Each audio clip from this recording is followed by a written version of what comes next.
Hello everyone, this is Jeremy Martin from cinco.medicos, and in this video I wanted to begin this building balance series.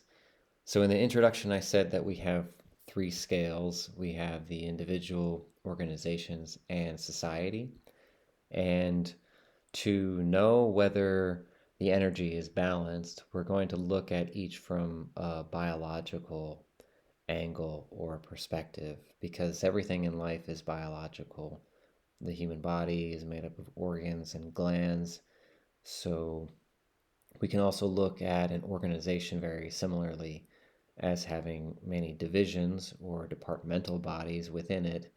And throughout history, we also know that society is made up of a few salient or primary systems that have enduring or lasting value for the human species. So we'll look at it that way.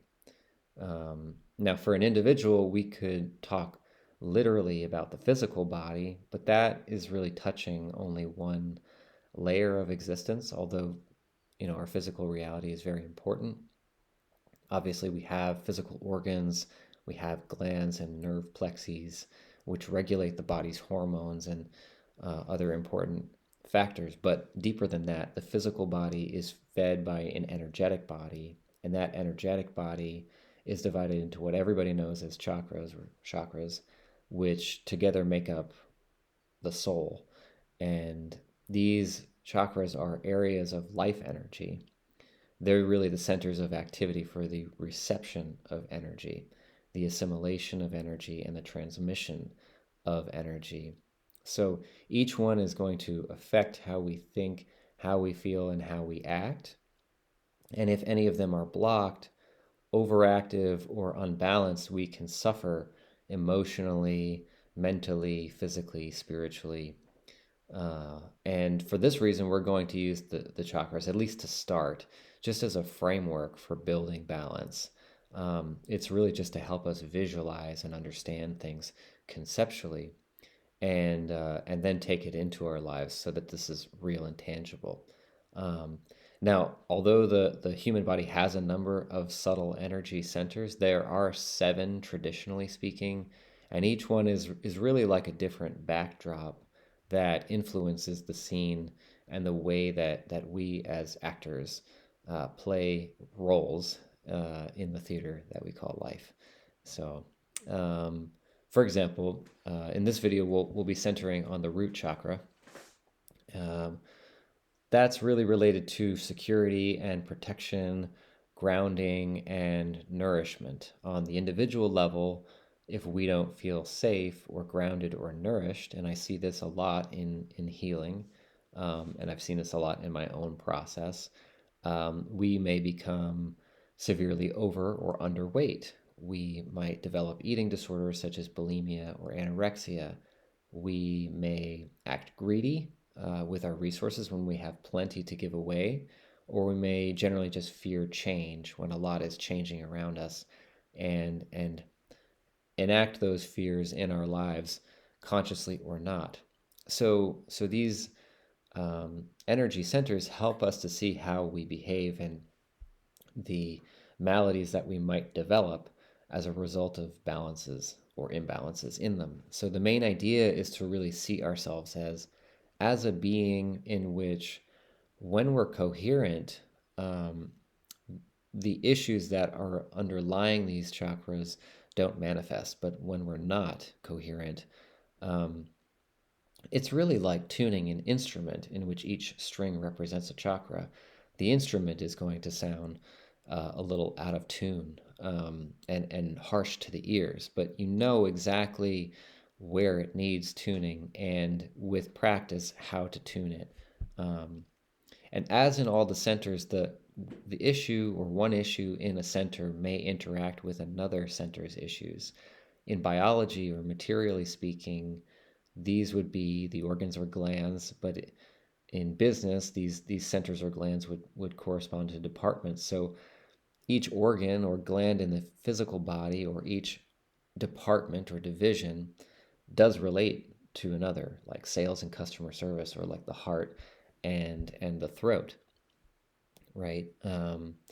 So if I'm not feeling my emotions, then if I'm singing, for example, then what I sing is going to sound um, not desirable.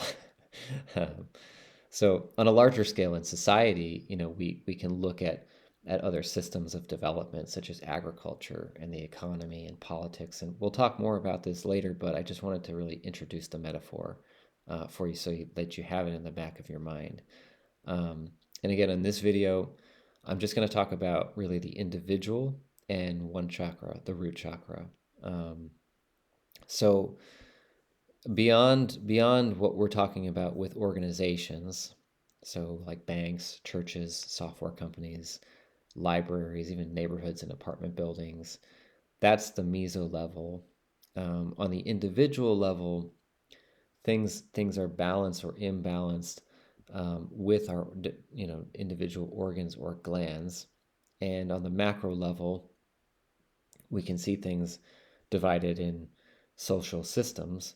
We can really look at this metaphor in our physical and metaphysical body, um, with the issues that we have regarding, again, survival and security, um, grounding and nourishment, as well as change and exchange. Now, in our culture, that might refer to money, goods, services, any kind of energetic exchange, such as communication. Um, that has a lot to do with satisfaction, but essentially, we're talking about stability. We're talking about a primal level of trust, vitality, and acceptance for life as it is. And a lot of the root traumas that are underlying the root chakra have to do with birth and rebirth and some level of abandonment. Now, in adult life, that might manifest as divorce.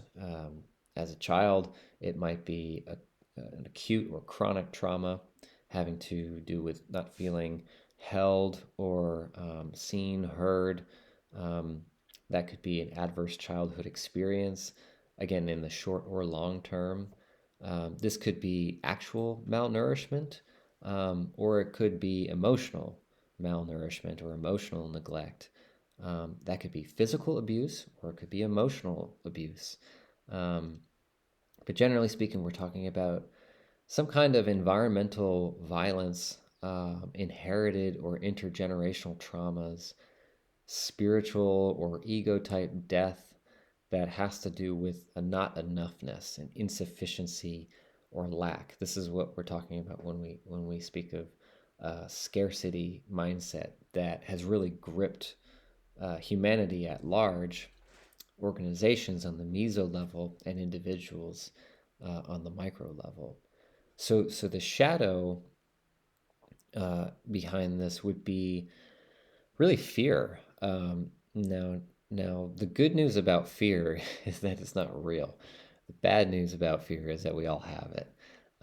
Now, the fear is namely a fear of change and a fear of insufficiency. It comes down to a fear of loss, a fear of the new, a fear of the unknown, because what is known feels safe. What we have feels like it can nourish us, um, and so we fear the loss of that. We fear the unknown, and so this can manifest in the shadow aspect of our being as an inability to trust. And for example, many people who make a lot of money or desire to, they tend to fear change and letting go of old ways. They tend to fear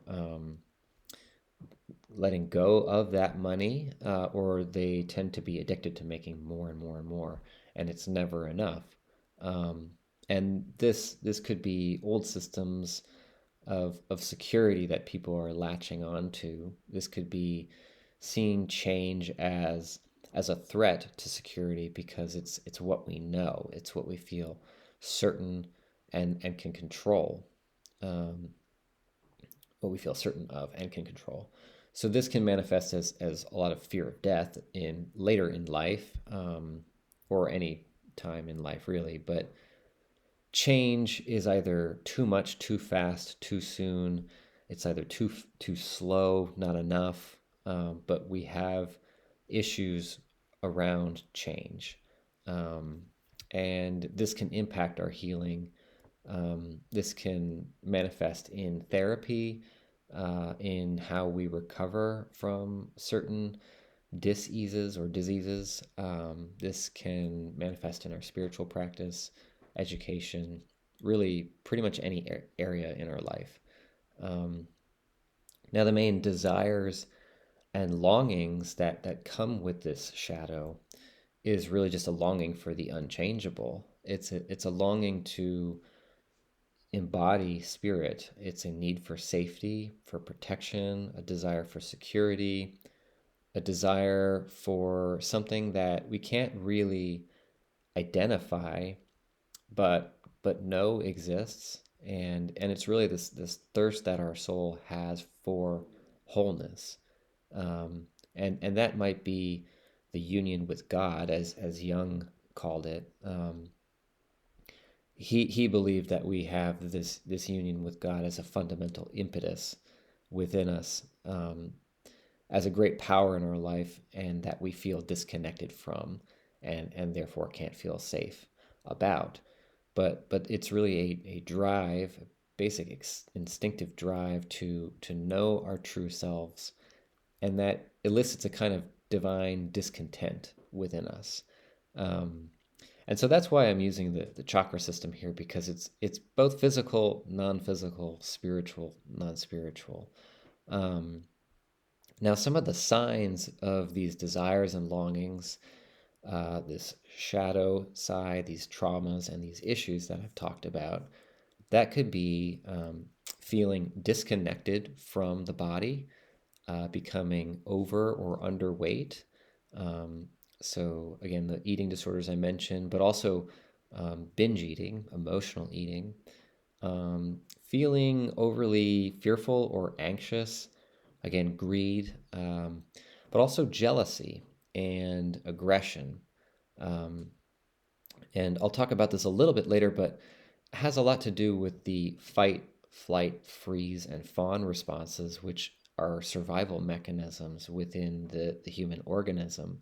And so that can manifest as aggression, which would be fighting, but also a lack of focus and discipline. Um, it can manifest as money issues, poor boundaries, disorganized and unmotivated behavior, tends to be procrastination, which is really a refusal or inability to be with difficult emotions. This can lead to rumination, as in depression, a lot of emotional neediness or clinginess in relationships. And because this energy starts at the base of the body, the root chakra, um, it's the energy that really begins. It puts things into motion. It starts, it drives, it goes toward.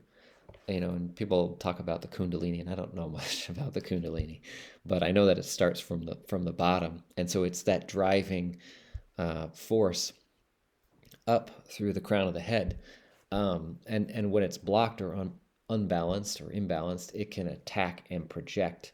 It can overprotect, and it might start to get things going, but never finish or keep moving in a single direction. So you might, in your life, end up feeling as if you're pushing in life or getting tired out from all the pushing in a single direction. Think of Sisyphus and the boulder up the hill. So you may end up feeling as if you're getting tired of all the pushing, wondering over and over again, how to act better, which then projects onto things that in your life you really care about, that you start to wonder why you don't get where you want to go, or you act on impulse and then lose steam. And so this might relate to artists who start a book and can't finish the book, or painting, but also just any project in life, something that you care about. Maybe it's a quilt. Um, Now, because the root chakra is related to survival and nourishment, a lot of these signs of imbalance will start to look, like I said, similar to the fight, flight, freeze, and fawn responses. So let me just give you a couple examples. If I feel threatened by what someone said to me or didn't say about me, I might react aggressively towards them.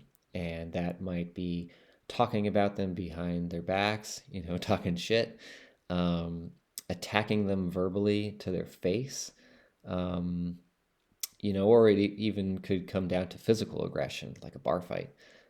That's the fight response. Or perhaps I'm so afraid about trying something new. This is a little bit more common because there's novelty involved in trying something new. The element of the unknown feels very threatening to my survival, to what I know and to what I feel certain about, to what feels safe and that's in my locus of control. So I get analysis paralysis. We hear this a lot in business, but also in our life. We might just think and ruminate and just spin our wheels as if we're just in the mud. And I just talk about doing it. I can never really get going because I'm so fearful and I'm so anxious that whatever I do, it's just not going to be good enough. So I just do nothing. That's playing it safe. Or I start to get going and then I just clam up. All of that is very similar to the freeze response. So, but you could just as easily bail on the project, the person, the place, whatever your situation, and that would just be the flight response version of that. Um, and lastly, in this region, the primal instinct is to, if you're always so keyed up, um, I'll do anything to survive, and I'm so afraid of losing my place in the social group. I'll do anything to please people. That turns into being polite to a fault. I have nothing against being nice to people, but we might end up having no boundaries and being overly kind when it's not serving us, either emotionally, physically, or otherwise, because we're very afraid of what people will say about us, what they'll think about us. We're afraid that they might attack us verbally or otherwise. Again, that's the fight response, or abandon us, the flight response, because these are responses that we feel and we're projecting them onto other people. So that ends up manifesting for us as a fawn response, people pleasing, codependency issues, flakiness, saying we won't, sure, I'll do it, and then kind of not really wanting to.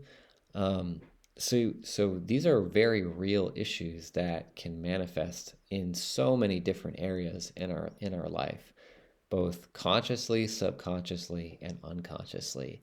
And on a physical level, these can relate to certain areas in the body, the bowels, the anus, the large intestine, the solid parts of the body like the bones and the teeth, but typically the lower half of the body. So if you have issues with your legs, your feet, your knees, your butt or coccyx, or if you have eating disorders, if you have any immune or autoimmune disease, a lot of these can be related to the root chakra and the issues that I just mentioned.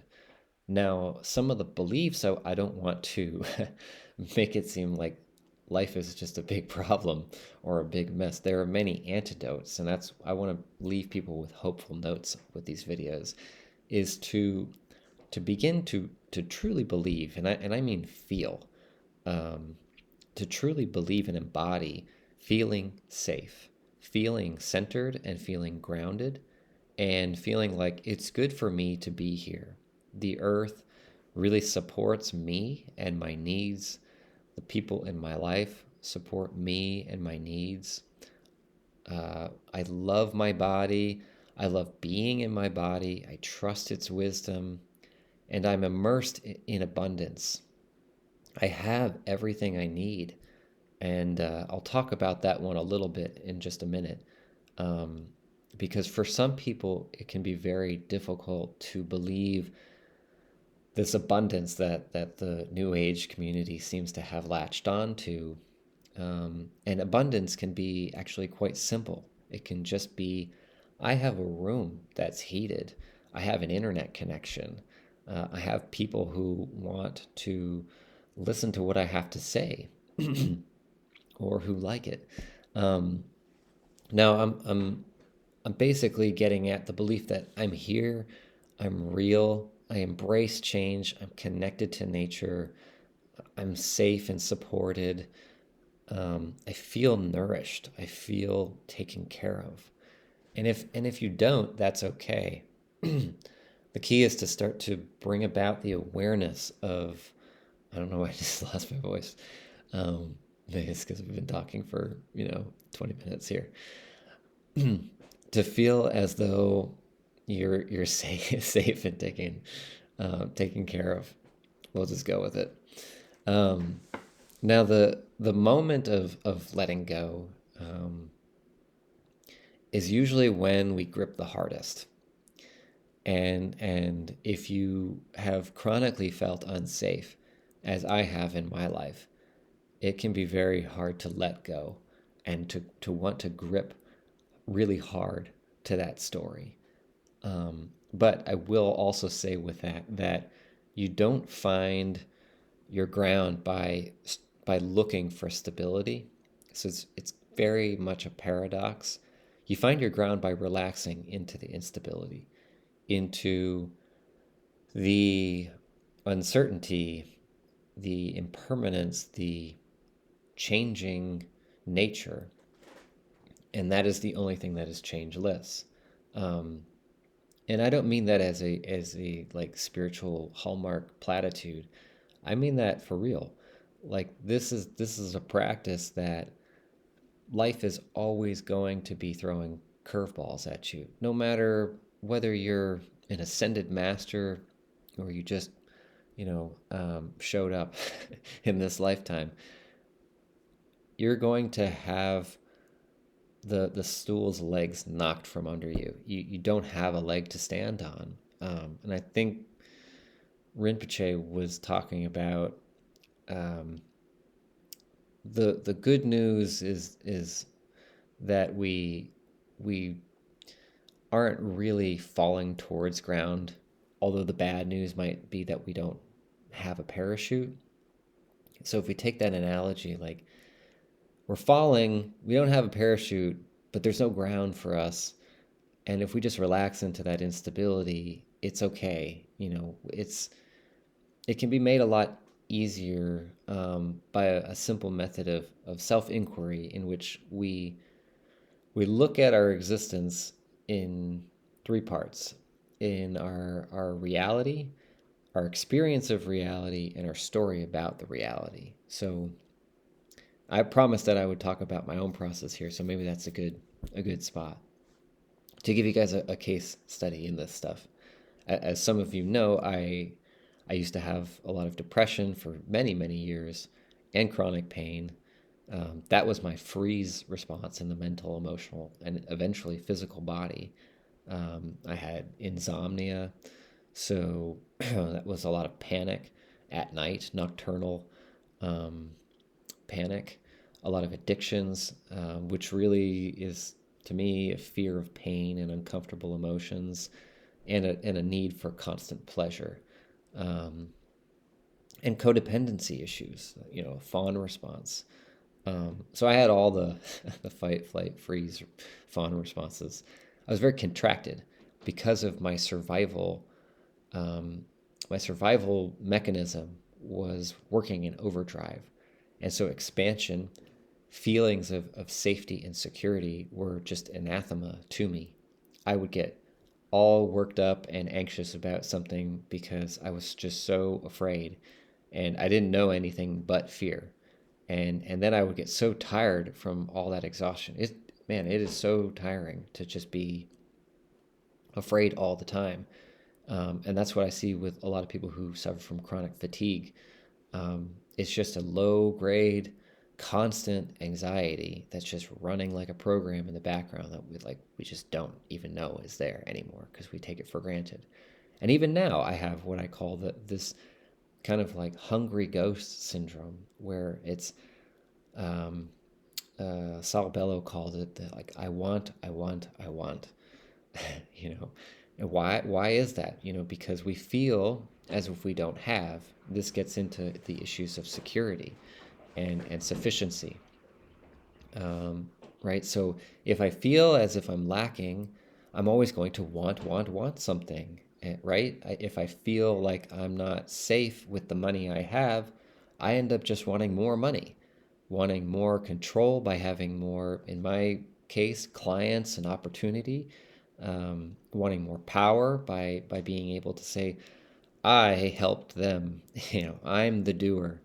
And that would be a lot of egoic thinking where the ego feels like it's being attacked, and the need for safety turns into an irrational need for control, for certainty, and thus power over others rather than power with or trusting others' own power. So I really like the Course in Miracles, if you haven't heard of it, but it begins with the line, "Nothing unreal exists. Nothing real can be threatened." And to me, that can mean nothing unreal exists. That is, fear doesn't really exist except in the egoic structure of the mind, and nothing real can be threatened. Love, our eternal, timeless nature. So if I remind myself of these three layers of existence that I just mentioned, my reality, my experience of reality, my perspective of it, and my story about it, what I think about it, what I feel about it, and these could be very subconscious or unconscious, I can begin to reframe immediately. And it really is, I'm not giving you a get rich quick scheme here. It's like, but I can actually reframe my story immediately if I just start to question it. My reality is I have enough money for months of rent and food and heat. I have a partner who has income. I could land another part time job fairly quickly. I have clients coming down the pipeline. I have plenty of herbs and medicine on my shelf. I could network with people. I have a lot of good contacts. I have a phone and a computer that I could get in touch with them almost immediately. I have good friends and community who love and support me and whom I love and support. Um, I have a healthy body and a mind to be grateful for. Whereas if I just remember when my mind stopped working when I went into the psych ward, and my body stopped working when I couldn't walk from chronic pain, I can start to appreciate everything that it is that I do have. That's actual real abundance. It's not this like phony abundance that we might talk about. Um, and so I start looking at what I do have, what is real, versus what's missing, what's unreal, and what I fear. And I see that all these fears are unreal. That nothing real can be threatened, and that nothing unreal exists. The reality is I have everything I need. I'm totally safe. I love my body. I trust its wisdom. I'm immersed in actual abundance. So, for those of you for whom this is difficult to believe, to feel it in your bones, remember that if you just start to question or inquire about your story of your experience of reality, ask yourself, is that so? Are you sustained right now? Do you have air to breathe? Do you have water that's coming out of your pipes? Are you alive? Do you have a fridge that keeps your food cold? Do you have a stove and an oven that heats it up? Do you have anyone who loves you? On a metaphysical level, even, do you have enough time to reflect about these types of questions and watch a video like this? Do you have the consciousness to consider the meaning behind these words? Is not all of this, physical and non-physical, what we mean by abundance? I'm not talking private jets and penthouses, people. I'm talking a bed to sleep in. I'm talking people who care about you, stuff that really matters. Now, um, I'm not judging an imbalance in this center. I myself, I just mentioned plenty of imbalances that I have had and still have in this center. Um, but we might do simply a little bit better to inquire why we have imbalances and do a little bit of journaling exercises around that. Um, Now, for me, I'll use myself as, again as a case study. Did I not get the sustenance, the nourishment, physically or metaphysically, as a child, as an adult? When I look at my childhood, I know that my physical needs were met, but I also know that the atmosphere modeled for me was that of pretty severe insecurity, despite all the true abundance of our experience of reality. It was really the story that I came to believe, and that story was told very subconsciously. Um, and this is not to blame my caregivers. I'm very grateful to and for them. What existed though was never really enough. There was always something missing, something lacking, something that there was to need or to want, even if we had it already in spades. So I played the script out in my early adulthood eventually, and that might manifest as depression or panic attacks and things like that.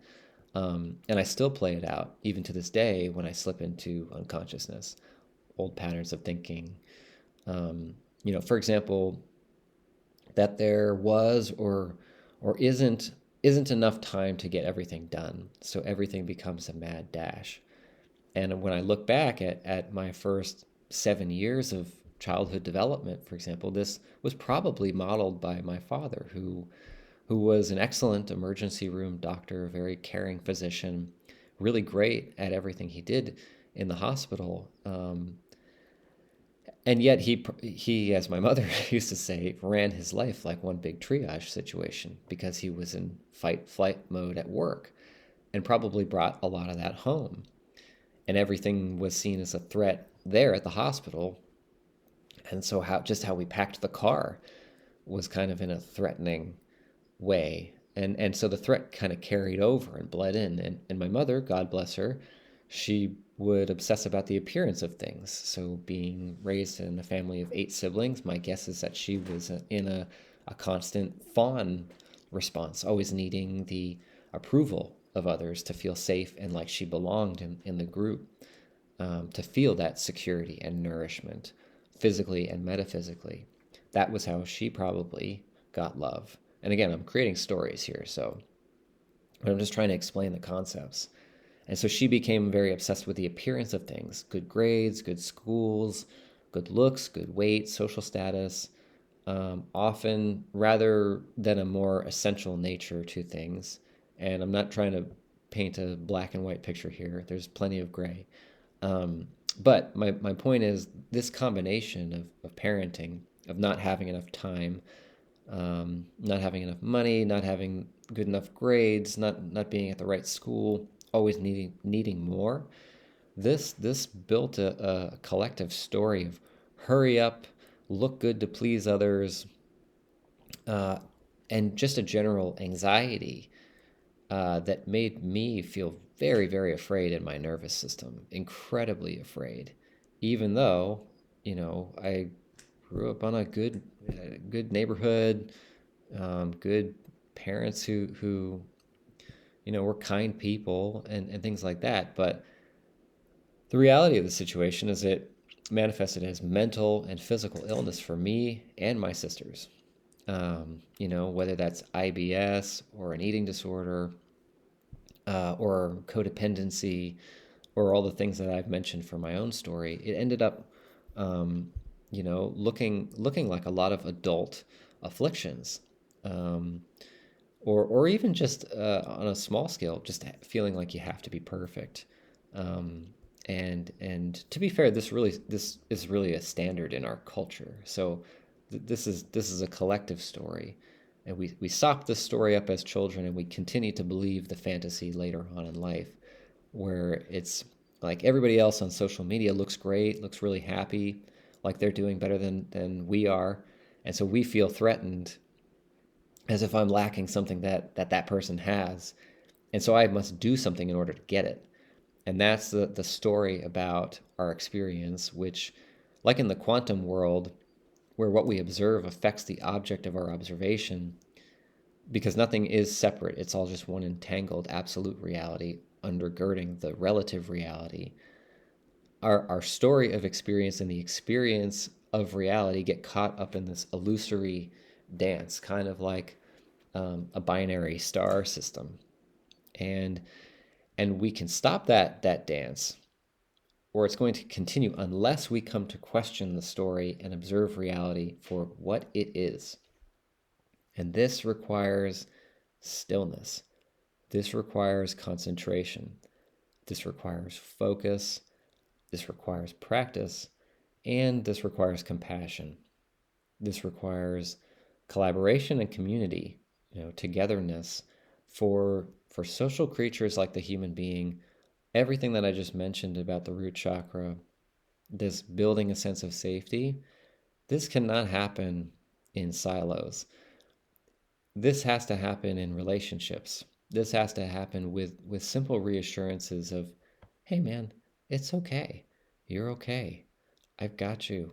And by trusting that others can do it, really believing in other people and seeing the best in them, you can remind other people how much inner resilience, how much strength and control internally they do have, and boost them up, empower them. And this is how we collectively heal, because I've got news for everybody. All this healing going on now, it's not a solo act. We heal through relationships, and my process is your process and vice versa.